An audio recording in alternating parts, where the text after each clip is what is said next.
Puis on part au Brésil. Le Brésil en colère après une nouvelle insulte raciste dans les stades. C'est l'attaquant Vinicius Junior qui affirme en avoir été victime. Marine Ress, bonjour. Vous suivez cette affaire depuis Rio.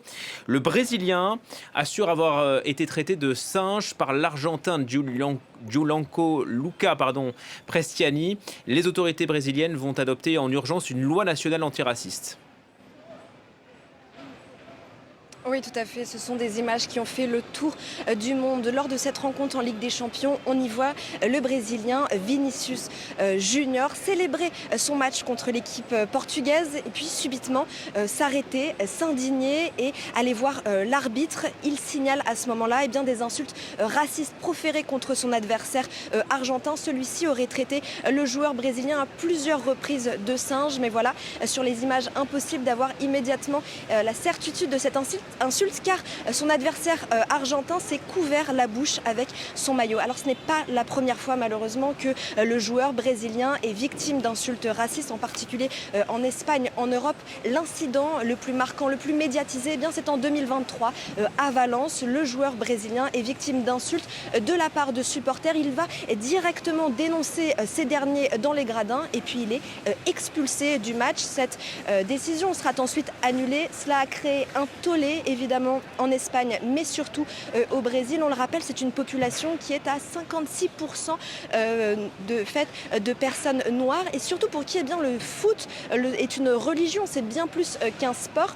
Et bien donc par lui-même, j'ai envie de dire par défaut, Vinicius Junior est devenu un symbole national contre le football, contre le racisme. Chaque attaque répétée contre le joueur est devenue une attaque contre le Brésil.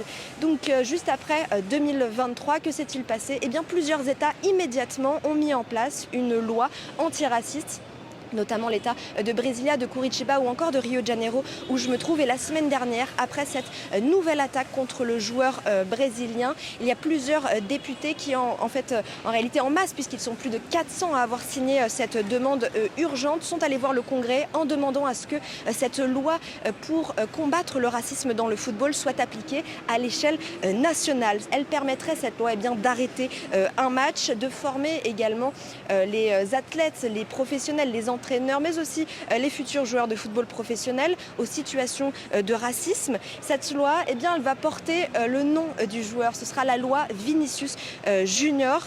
Et elle va constituer, si elle est adoptée, mais nul doute qu'elle le sera, vu le retentissement de ces actes racistes, de ces crimes au Brésil. Elle va porter donc le nom du joueur et puis elle sera surtout la loi la plus importante à protéger les joueurs footballeurs professionnels à l'échelle nationale. On le rappelle également, la Confédération brésilienne de football, elle est pionnière. C'est une pionnière mondiale dans la lutte contre le racisme. C'est la première à avoir sanctionné les clubs de football, non seulement financièrement mais sportivement, en retirant au club des points, et cela avant même que la FIFA ait mis en place un standard, un protocole mondial.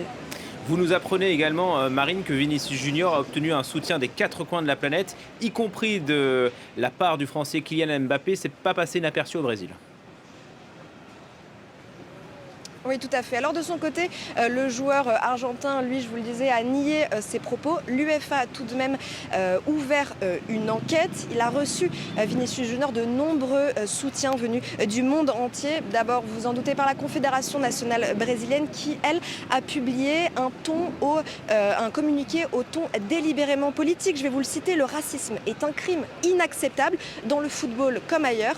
Et ajoutant: Vini, tu n'es pas seul. Mais ce qui a réellement fait débat au Brésil et qui est en train encore d'alimenter les réseaux sociaux, c'est juste après le match en zone mixte, la réaction du joueur du Real Madrid, le joueur français et Kylian Mbappé, qui a dénoncé l'attitude du joueur argentin sur le terrain. Il est revenu sur les faits, rappelant que tous les coéquipiers avaient entendu à 5 reprises l'insulte de singe qui a été prononcée à l'encontre de Vinicius Junior. Et puis il a rajouté, ce joueur-là, sans le citer, ne mérite pas de jouer en Ligue des Champions. Cet événement, ce moment a été repris, coupé à de nombreuses reprises et mis sur les réseaux sociaux par les Brésiliens qui ont célébré le joueur français, qui l'ont remercié pour sa solidarité envers et le peuple noir et les joueurs de football brésiliens. Néanmoins, il reste du travail car en marge de cet événement, il y a une autre polémique qui fait beaucoup de bruit au Brésil. C'est la réaction du technicien de l'équipe de Flamengo qui lui a qualifié cet événement d'un cas isolé et expliqué que l'incident était un cas isolé et que l'Argentine n'était pas un pays raciste. Vous le voyez, il reste donc encore beaucoup de travail et dans le football et sur la question du racisme et de l'éducation au Brésil. Bon, même si les choses avancent un peu, merci beaucoup Marine Ress en direct de Rio comme chaque mardi.